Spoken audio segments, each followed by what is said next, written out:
The Defexpo is well organized. It was fairly efficiently organized in such a short time.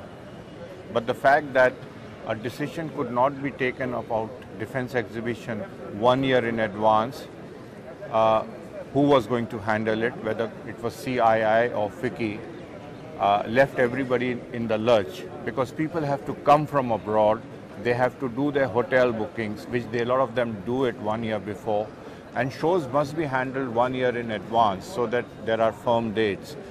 For the government or the Ministry of Defense to say that there was a problem because of the Commonwealth Games, the country does not halt because of an odd game or an odd terrorist attack. The country must continue with its normal events that have been scheduled for a year. So from that point of view, the vendors are put to a lot of difficulty due to uncertainty. And this inconsistency of changing policies all the time, not being very sure what's going to happen next, does not send a very good message of stability of the country internationally. So, and all the vendors I've spoken to, they have to say positive things about the experience here. So you think it's met their expectations? Personally, I think there are a lot of fault lines within Ministry of Defense. First thing, the warfare technologically is moving very fast. It's moving towards, you can see 400 kilometers inside the enemy territory. Those are the early warning systems, like AWACS, other surveillance guidance.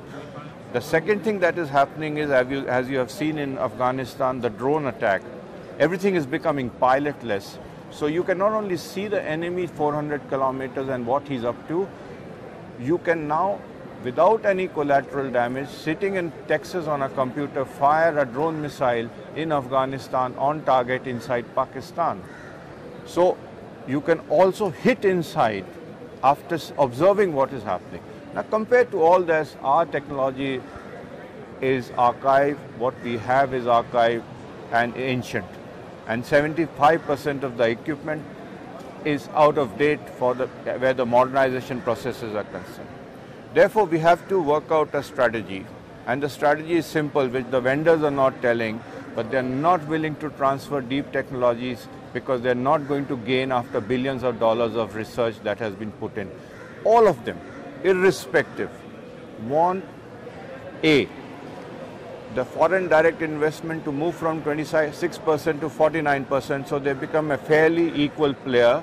They are willing then to bring latest technologies. The Ministry of Defense saying all the time that because nobody came for 26%, so we did not go to 49%, is counterproductive. It has no logic. People will come when you make the playing field interesting. In business, it has to be a win-win situation for India, for foreign vendors, and the Western countries have the latest technology that India needs. The advantage is if you today have absorbed and create joint ventures here, then successful joint ventures will marginalize to a large extent the sanctioned regimes in a critical period. The third thing that needs to be done by the Ministry of Defense is that its red tapeism has to go. If you're going to bring something in 20 years, by the time you bring it, it is obsolete. You don't have to reinvent the wheel, which we are trying to. You have to shift to private sector so that better efficiency models, role models come up. India must become the alternative Asian defense hub, manufacturing hub for Asia, the largest, the most modern. It is possible. We must remember we have threats, a joint threat from Pakistan and China who want to destabilize us.